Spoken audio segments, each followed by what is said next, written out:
Bu Erma itu ngasih tema apa, Bu? Saya sih mau ngasih tema begini aja dah, yang aktual aja dulu.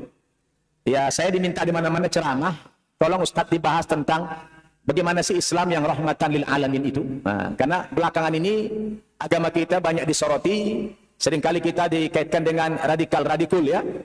Islam agama yang teroris, agama yang ekstrim dan lain sebagainya. Maka pagi ini kajian kita adalah Islam agama rahmatan lil alamin. Tadi saya mengawali ceramah ini membacakan ayat yang sudah populer di telinga kita, surat Al-Anbiya ayat 107 kalau tidak salah. Surat Al-Anbiya surat ke-21 ayat 107. Allah Subhanahu wa taala berfirman, A'udzubillahi minasyaitonirrajim, wa ma arsalnaka illa rahmatan lil alamin. Tidaklah kami mengutus engkau Muhammad terkecuali menjadi rahmat bagi seluruh alam semesta ini. Jadi kalau kita baca ayat ini, kehadiran Nabi Muhammad itu bukan sekedar rahmat kepada manusia, bukan hanya rahmat bagi jin, tetapi kehadiran beliau rahmat bagi seluruh alam semesta ini. Rahmat bagi hewan, rahmat bagi tumbuh-tumbuhan. Apa korelasinya kehadiran beliau dengan rahmat kepada alam ini? Korelasinya adalah undang-undang, hukum-hukum yang beliau bawa, yang beliau hadirkan itu benar-benar memberikan pengayoman, memberikan rahmat kepada alam ini. Di mana kita dilarang membunuh hewan seenaknya saja, kita dilarang merusak alam ini dan lain sebagainya. Karena ajaran Islam itu sangat universal, sangat sumul. Islam itu agama yang betul-betul menyeluruh, mencakup segala aspek kehidupan. Maka Allah katakan, wa ma arsalnaka illa rahmatan lil alamin. Kehadiran beliau jadi rahmat bagi seluruh alam semesta ini. Makanya coba Ibu Bapak buka di surat Ali Imran, munasabahnya. Surat Ali Imran ayat 164. Surat ketiga ayat 164. Allah Subhanahu wa taala berfirman, A'udzu billahi minasyaitonir rajim. Laqad manna Allahu 'alal mu'minina idh ba'atha fihim rasulan min anfusihim yatlu 'alaihim ayatihi wa yuzakkihim wa yu'allimuhumul kitaba wal hikmah wa in kanu min qablu lafi dhalalin mubin. Pas ayatnya, Bu. Kamu ya? Nah, Allah mengatakan dalam ayat itu, sungguh merupakan nikmat Allah yang paling besar atas orang-orang yang beriman. Apa itu nikmat Allah paling besar, Bu? Yang Allah berikan kepada orang beriman. Hah? Ibu kalau ditanya, bapak-bapak ditanya, kira-kira apa nikmat Allah yang paling besar yang diberikan kepada kita? Jawabnya apa, Bu? Ya, di mana-mana jawabannya sama. Nikmat Islam, nikmat iman. Kalau kita baca ayat yang barusan saya bacakan tadi, ternyata nikmat yang paling besar itu bukanlah nikmat iman dan Islam. Lalu nikmat apa yang paling besar? Idh ba'atha fihim rasulan min anfusihim. Nikmat yang paling besar itu adalah diutusnya Nabi Muhammad sallallahu alaihi wasallam. Inilah rahmat bagi kita. Diutusnya Nabi Muhammad sallallahu alaihi wasallam itu merupakan anugerah Allah, nikmat Allah yang paling besar kepada orang-orang yang beriman. Bukan nikmat iman dan Islam. Sebab kita tahu Bapak Ibu, seandainya Nabi Muhammad sampai hari ini belum lahir, kita yakin sampai hari ini kita belum bisa beriman kepada Allah, belum beriman kepada Islam. Kenapa? Karena sepeninggal Nabi Isa itu kan ada masa fatrah. Apa fatrah, Bu? Hah? Ada masa kekosongan pengiriman Nabi. Ada jarak, ada jangka. Ada masa fatrah. Ada kekosongan pengiriman Nabi. Jarak dari Nabi Isa kepada Nabi Muhammad itu berapa tahun? Lebih kurang 570 tahun.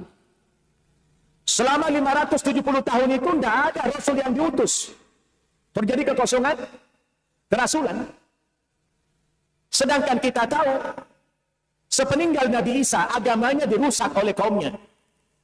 Kitab sucinya dirubah oleh kaumnya. Sehingga kitab suci Injil yang diwariskan Nabi Isa itu mengalami tahrif. Dalam bahasa Al-Quran dikatakan, yuharrifunal kalima min ba'di mawadhi'i. Mereka rubah-rubah isi kitab sucinya. Isi Injil mereka rusak, mereka tambah. Sehingga terjadilah penyelewengan agama. Nabi Isa yang tadinya hanya seorang rasul, hanya seorang nabi, berubah, dikultuskan menjadi seorang Tuhan atau anak Tuhan atau salah satu dari unsur Tuhan. Maka sepeninggal Nabi Isa itu, ibu-ibu, bapak-bapak, tidak ada lagi agama yang benar, tidak ada lagi ajaran yang benar, tidak ada lagi manusia yang mengenal Allah yang sesungguhnya. Meskipun manusia saat itu memiliki kepercayaan, mempunyai agama, mempunyai keyakinan, tetapi agamanya sudah salah, kepercayaannya sudah menyimpang, tidak ada lagi pedoman yang benar yang dijadikan acuan manusia saat itu. Sehingga kata Allah, wa in kanu fi dhalalin mubin, mereka dahulu, ya sebelum Nabi Muhammad itu diutus oleh Allah selama 570 tahun itu, semuanya manusia berada dalam kesesatan yang nyata, kata Allah. Maka pantas kalau Allah katakan nikmat yang paling besar itu bukanlah nikmat iman, bukan nikmat Islam, tapi nikmat diutusnya Nabi Muhammad sallallahu alaihi wasallam. Dengan diutusnya beliau, kita bisa mengenal Islam. Kalau beliau tidak mungkin, Bapak Ibu, tidak mungkin kita bisa mengenal Allah Subhanahu wa taala. Sebenarnya masyarakat dulu bukan tidak tahu, bukan tidak percaya Tuhan itu ada. Mereka percaya. Rata-rata orang punya kepercayaan, punya agama, punya keyakinan. Bahkan setelah Nabi mendapatkan wahyu, Allah mengatakan di Quran, wala in sa'altahum man khalaqas samawati wal ard la yaqulunna Allah. Muhammad, seandainya engkau tanyakan kepada orang-orang kafir Quraisy, man khalaqas samawati wal ard, siapa yang menciptakan langit dan bumi ini? Apa jawaban mereka? La yaqulunna Allah. Mereka pasti menjawab, yang menciptakan langit dan bumi ini adalah Allah. Jadi mereka percaya Allah itu ada. Ya, jangankan alam ini aja ada yang bikin ini. Kan gitu. Gedung pasti ada yang buat. Orang jahiliyah percaya. Tidak mungkin alam ini berdiri sendiri. Tidak mungkin tiba-tiba muncul. Pasti ada yang buat ini. Siapa yang buat ini? Allah. Tapi yang mana Allah itu? Mereka kehilangan arah. Mereka tidak punya buku pedoman untuk mengenalkan kepada Allah Subhanahu wa taala. Akhirnya mereka berimajinasi, menghayal. Tuhan itu seperti apa ya bentuknya? Jangan-jangan Tuhan itu rupanya kayak kita juga. Akhirnya mereka membuat patung dari kayu-kayu, dari batu-batu, dibentuk seperti wajah manusia. Ada patung yang gede 4 buah, namanya Latta, Uzza, Manat, Hubal, ditaruh di mana? Di sudut-sudut Ka'bah. Ka'bah ada 4 sudut, setiap sudut dikasih patung gede. Itu namanya Latta, Uzza, Manat, Hubal. Baru di sekitar Ka'bah itu, ya dulu belum ada Masjid Al-Haram, yang ada Ka'bah saja. Di situ ditaruh patung-patung yang kecil-kecil, disembah sama mereka. Kenapa? Karena mereka percaya kepada Tuhan. Percaya sama Tuhan.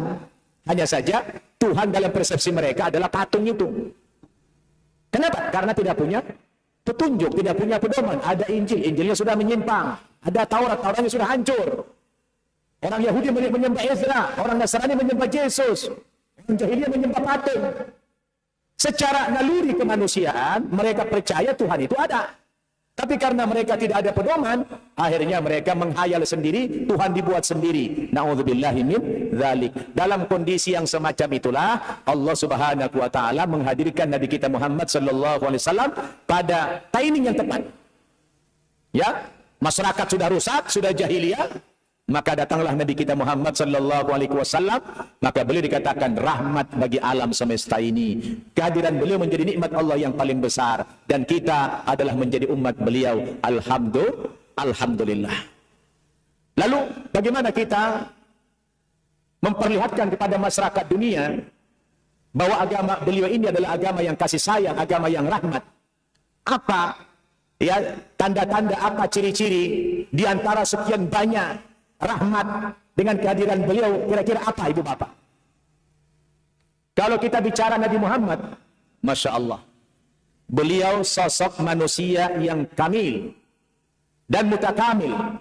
Beliau manusia yang sempurna, bahkan paripurna.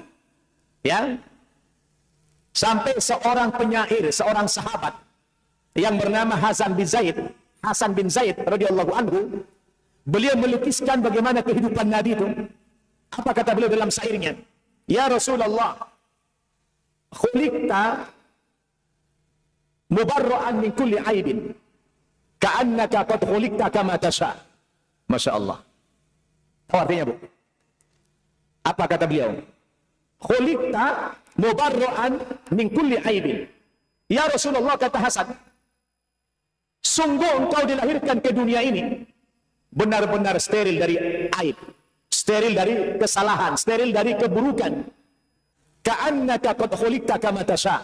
Seakan-akan engkau itu dilahirkan berdasarkan kehendakmu. Subhanallah. Bu, Pak, paham maksudnya? Hah? Bu, paham maksudnya itu? Apa tadi katanya? Kalau diulangi coba. Khuliqta mubarra'an min kulli aibin. Engkau ya Rasulullah dilahirkan benar-benar bersih, bebas, steril dari segala macam aib, dari segala macam keburukan, dari segala macam kesalahan. Artinya tidak ada kesalahan Nabi sedikit pun.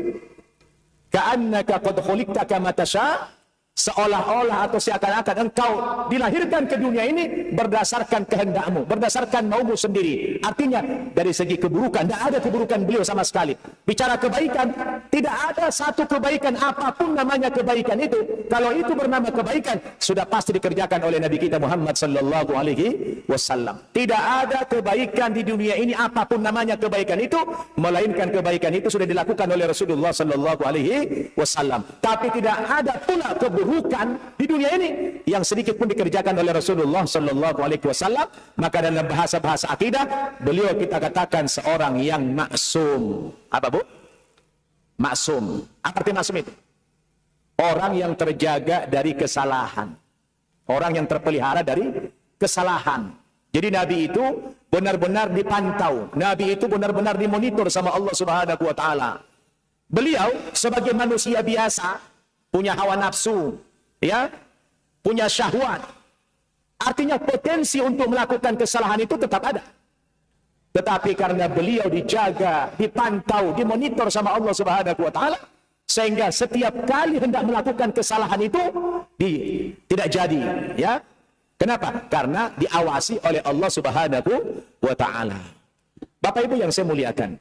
Nah, kita sebagai pengikutnya sekarang ini, ya, kita harus berusaha, kalaupun tidak seluruhnya kita mampu mencontoh beliau, paling tidak kita ini bisa, ya, representasi yang kecil lah dari Rasulullah sallallahu alaihi wasallam. Bagaimana kita coba menampilkan Islam yang rahmatan lil alamin. Apa? Saya tidak usah ngasih banyak-banyak, salah satu aja.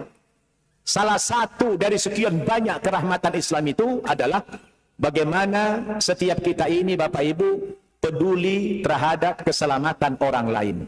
Apa, Bu? Kita peduli terhadap keselamatan orang lain. Dan itulah salah satu bentuk kerahmatan Islam. Kita selalu peduli kepada orang lain. Peduli dalam apa? Keselamatan orang lain. Artinya orang-orang lain yang belum selamat, orang-orang lain yang belum berislam, orang-orang lain yang belum beriman kepada Allah Subhanahu wa taala, kita selamatkan, kita ajak mereka, kita dakwahi mereka kepada Islam ini. Dan itulah salah satu wujud kerahmatan Islam itu, peduli dengan keselamatan orang lain. Apalagi dalam hal ini, Bu, Pak, itu merupakan warisan Nabi yang harus kita tunaikan. Coba lihat di Quran, surat Saba. Surat ke-34 kalau nggak salah. Ya. Surat Saba. Surat ke-34. Ayat 28. Ketemu? Wa ma arsalnaka illa kafatan linnas basyiran wa nadhira walakinna aktsarun nasi la ya'lamun. Ada, Bu? Artinya tidaklah kami mengutus engkau Muhammad terkecuali kepada seluruh umat manusia. Itulah tadi katanya. Wa ma arsalnaka illa rahmatan lil alamin. Korelasinya adalah karena kehadiran Nabi sebagai rahmat bagi alam ini, maka beliau ditugaskan oleh Allah untuk menyelamatkan seluruh umat manusia supaya beriman kepada Allah Subhanahu wa taala. Nanti tidak konek. Oh, katanya Nabi Muhammad rahmat bagi seluruh alam semesta, tapi dakwahnya kok cuma Makkah dan Madinah, kan begitu? Karena beliau rahmat bagi alam semesta ini, sehingga beliau diutus oleh Allah kepada seluruh umat manusia. Dalam rangka apa? Untuk berdakwah, mengajak manusia supaya beriman hanya kepada Allah Subhanahu wa taala. Berbeda dengan nabi-nabi terdahulu, Bu. Nabi-nabi terdahulu itu hanya nabi lokal saja. Mereka diutus hanya kepada kaumnya saja. Tapi nabi kita ini, Masya Allah, dia adalah nabi internasional. Nabi yang diutus kepada seluruh umat manusia. Hanya saja Allah takdirkan umur beliau pendek. Beliau hanya umur 63 tahun berdasarkan hitungan tahun Hijriyah. Kalau hitungan tahun Miladiah, paling umurnya 61 tahun itu. Ya, itu juga diangkat menjadi Rasul setelah umur 40 tahun. Sebelumnya beliau tidak ada dakwah. Beliau hanya sosok manusia biasa saja yang berakhlak. Baru setelah umur 40 tahun beliau dilantik menjadi Rasul, diberikan wahyu. 13 tahun di Makkah berdakwah, 10 tahun di Madinah. Habis itu beliau meninggal dunia. Sementara misinya wa ma arsalnaka illa kafatan linnas, untuk seluruh manusia beliau diutus oleh Allah. Tapi Allah takdirkan beliau hanya baru bisa berdakwah di 2 tempat, Makkah dan Madinah. Maka secara akidah kita mengatakan sebenarnya tugas kenabian itu belum tuntas. Tugas kenabian itu belum selesai di saat beliau sedang meninggal dunia. Maka yang akan meneruskan tugas kenabian ini siapa?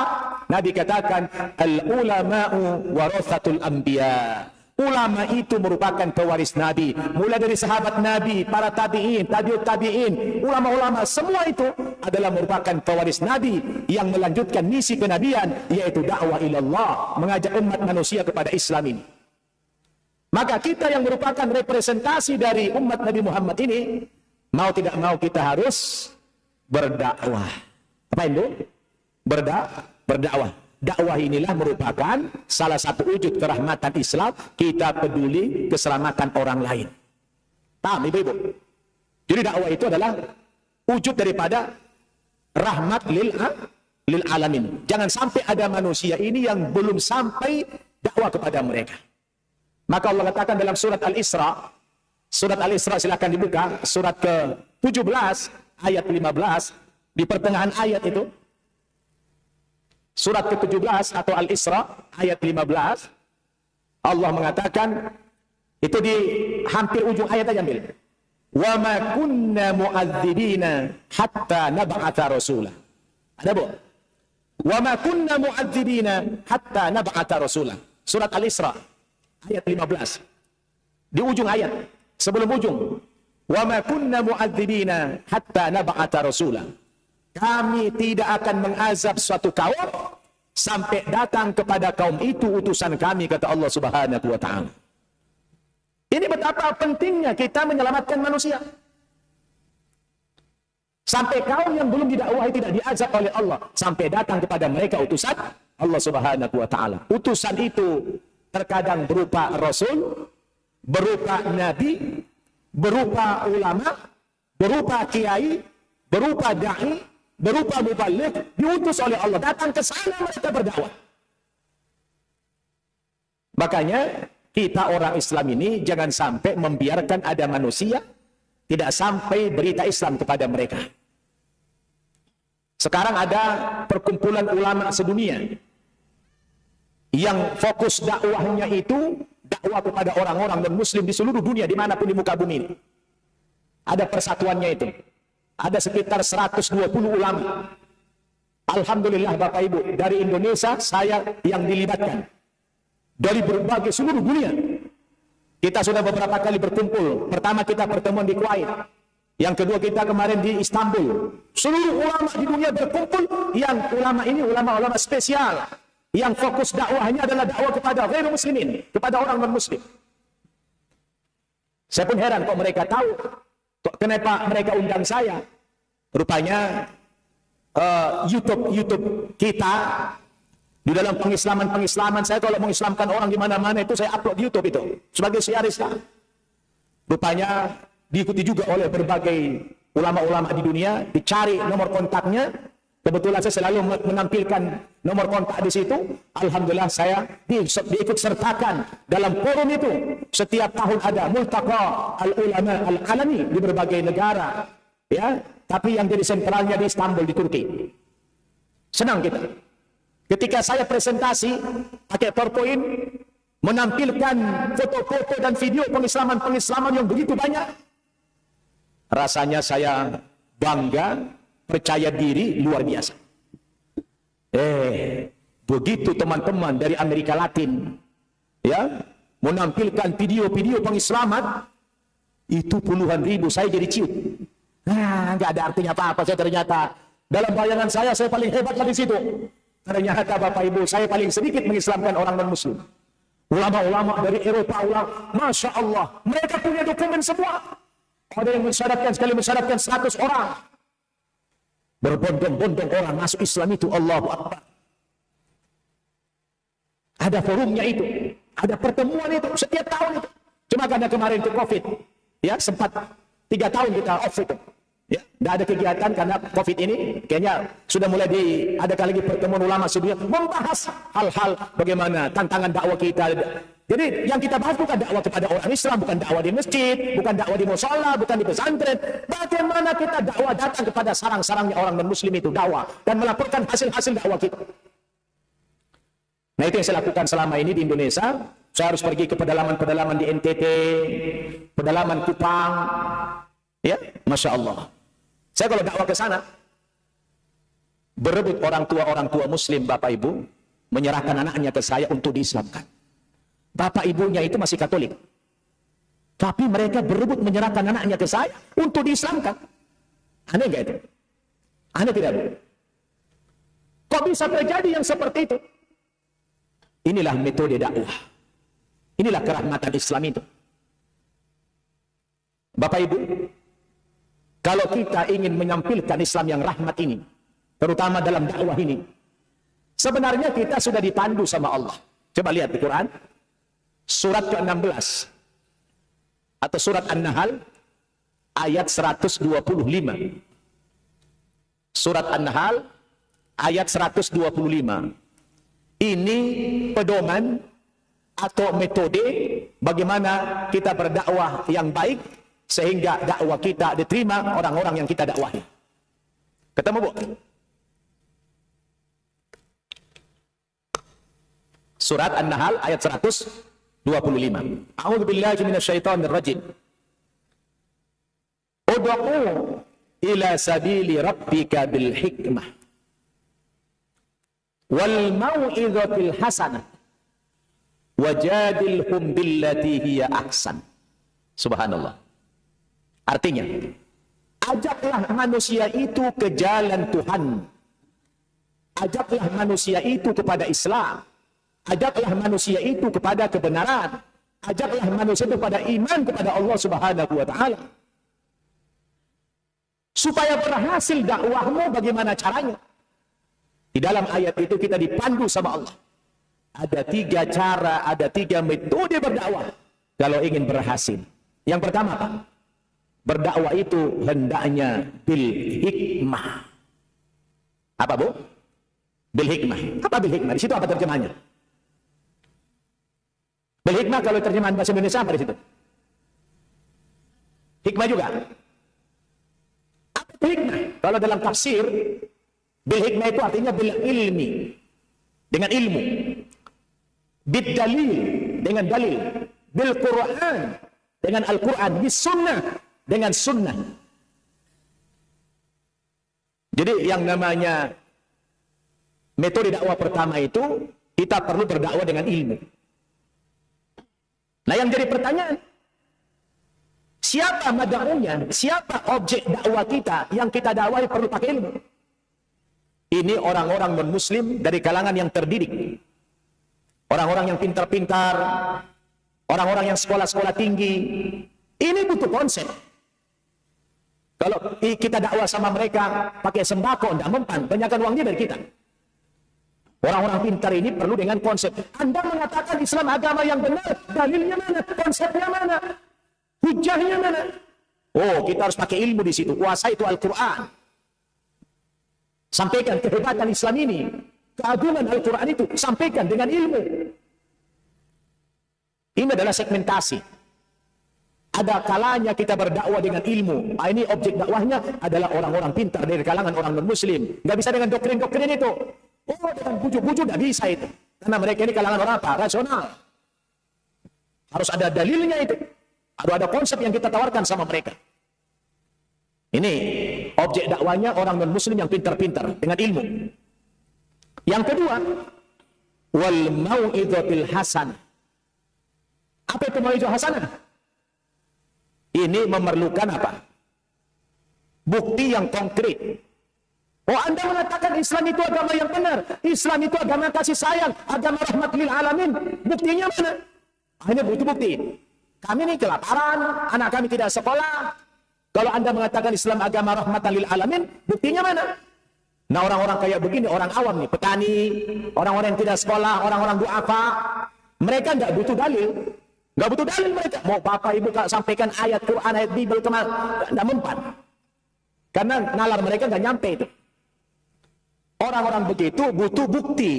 Nah, jadi ada pembagian segmen. Orang-orang yang pintar ini konsepnya pakai ilmu. Orang-orang awam ini dakwah kepada mereka tidak mempan dengan ilmu, karena mereka tidak berilmu. Tapi dengan apa, Bu? Dengan sembako. Ini yang saya tiru. Dulu waktu saya Kristen, bagaimana kalau di Kristen? Di Kristen orang menjalankan misi pakai sembako. Dan itu berhasil. Saya sekarang juga berdakwah, saya balik juga. Pengalaman-pengalaman dulu kita alihkan dalam Islam, boleh-boleh aja. Yang tidak boleh kalau membujuk-bujuk. Saya kalau ke NTT itu, harus banyak uang, 1 karung saya. Karena tidak tega melihat kehidupan mereka di sana. Saya tawarkan bikin sumur bor, nggak dapat sumur bor, kita datangkan pakai mobil. Kebetulan saya bangun 3 pesantren di NTT itu. Di kampungnya orang Nasrani. Harus berhasil misi kita. Subhanallah. Ketika kita membantu kebutuhan logistik mereka, mereka melihat, wah Islam ini kok luar biasa. Islam ini kok kasih sayang. Pendeta kok tidak pernah lakukan yang model begini. Karena misi mereka keluar. Ke dalam mereka itu tidak ada misi yang kayak begitu. Ketika kita hadir, subhanallah Bapak Ibu. Akhirnya apa? Mula-mula datang bapak sama saya. Pertama kali datang seorang bapak sama saya. Namanya Pak Matius, agama Katolik. Pak Ustaz. Beta lihat, Ustaz, setelah datang ke sini, luar biasa perhatian Ustaz dengan masyarakat di sini. Ustaz benar-benar tidak membedakan agama. Pak Ustaz, bolehkah beta minta tolong sama Ustaz? Apa itu Pak Matius? Itu beta punya anak. Sudah tidak sekolah. Mereka sudah menganggur putus sekolah karena beta tidak punya uang. Sementara anak-anak beta itu pengen sekolah. Bolehkah minta bantuan sama Ustaz? Bantuan apa, Pak? Sekolahkanlah anak saya. Tidak mengapa anak saya diislamkan sama Ustaz. Yang penting sekolah. Saya ingin masa depan anak saya cerah. Oh Bapak, saya bilang. Bapak minta bantuan sama saya. Kalau saya mampu, insya Allah saya bantu Bapak. Tidak perlu dengan kompensasi anak Bapak pindah Islam. Sebab tidak boleh ada orang pindah agama terpaksa. Terkecuali anak Bapak pengen masuk Islam. Oh, iya Ustaz, anak saya bilang, dia pengen masuk Islam. Karena dia Ustaz begitu baik, peduli. Dia melihat ada masa depan dalam Islam. Anak saya 2 orang, Pak Ustaz, perempuan. Tidak mengapa Ustaz bawa ke Jakarta. Begitu, iya. Bikin pernyataan tertulis di atas materai penyerahan anak untuk diislamkan. Dipanggil RT RW. Anak itu ada yang 1 tamat SMP, yang 1 tamat SD anaknya. Saya bawa ke Jakarta, ke pesantren kita di Bintaro, pesantren Mu'alaf. Anak ini saya bawa terbang naik pesawat. Bayangkan, orang yang sehari-hari makan singkong, tiba-tiba naik pesawat ke Jakarta. Merasa terhormat dia. Sampai di Jakarta, dia saya kasih tempat kamar yang ber-AC. Saya kasih dia servis makanan yang enak-enak. Saya sekolahkan di tempat yang bagus. Saya belikan mereka motor kendaraan transportasi ke sekolah. Dan setiap hari saya kasih di uang jajan. Seminggu kemudian ini anak telepon papa mamanya. Papa mama.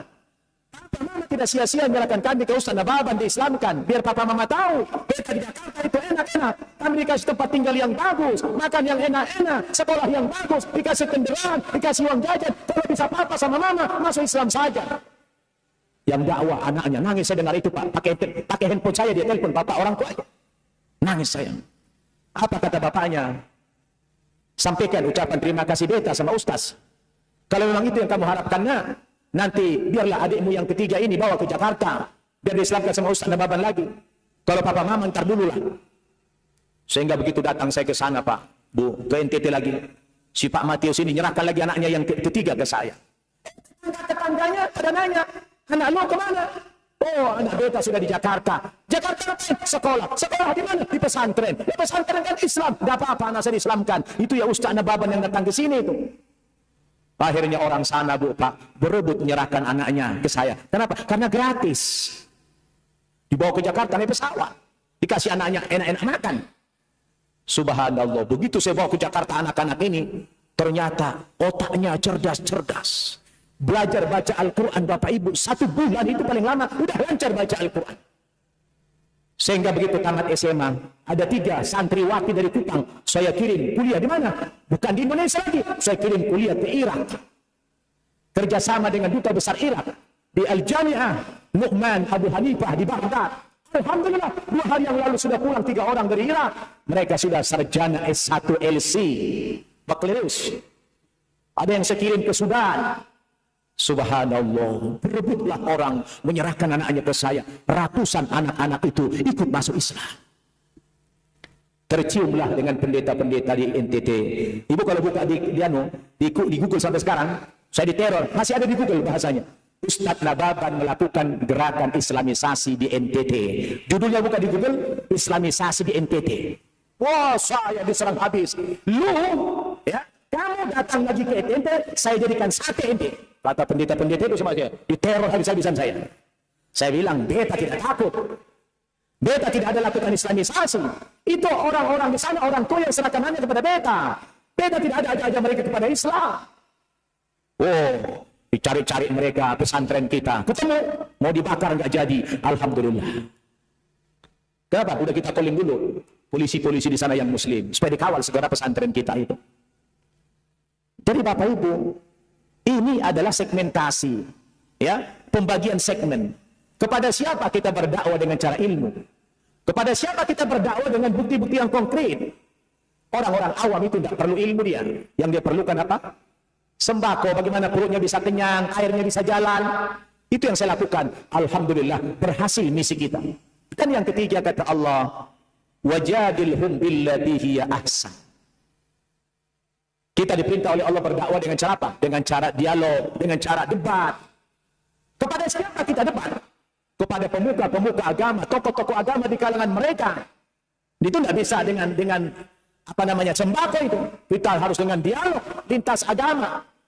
Dan itu yang kita lakukan selama ini. Kita bangun dialog lintas agama. Kita perkenalkan Islam itu seperti apa? Subhanallah. Terasa Islam itu rahmat bagi seluruh alam semesta. Kalau begitu kita menjabarkan, mempraktekkan dakwah ini, orang akan tersentuh, akan melihat kehebatan Islam itu. Makanya kalau dakwah itu, dia betul-betul bentuknya mengajak. Tidak boleh mengejek. Dakwah itu harus benar-benar membina. Tidak boleh menghina. Dakwah itu harus mengajar. Tidak boleh menghajar. Dakwah itu harus merangkul. Tidak boleh memukul. Betul? Kalau ini yang kita praktekkan, insya Allah dakwah kita, misi kita berhasil. Islam yang rahmatan lil alamin itu akan nyata. Dan orang akan menerima Islam itu apa adanya. Makanya kalau dakwah ini, Allah mengingatkan Nabi, kalau judulnya dakwah, sifatnya mengajak, itu harus betul-betul santun, sopan, lembut, berakhlak. Allah ingatkan Nabi, "Fabima rahmatin min Allahi linta lahum, walau kunta faddan qalidal qalbi lan faddu min haulik." Dikarenakan rahmat dari Allah lah kepadamu Muhammad, sehingga engkau bisa berlemah lembut. Seandainya engkau bertutur kata yang kasar dan berhati yang keras, apa yang terjadi? Lan faddu min haulik. Niscaya orang-orang yang kau dakwahi akan lari meninggalkan dakwahmu, kata Allah.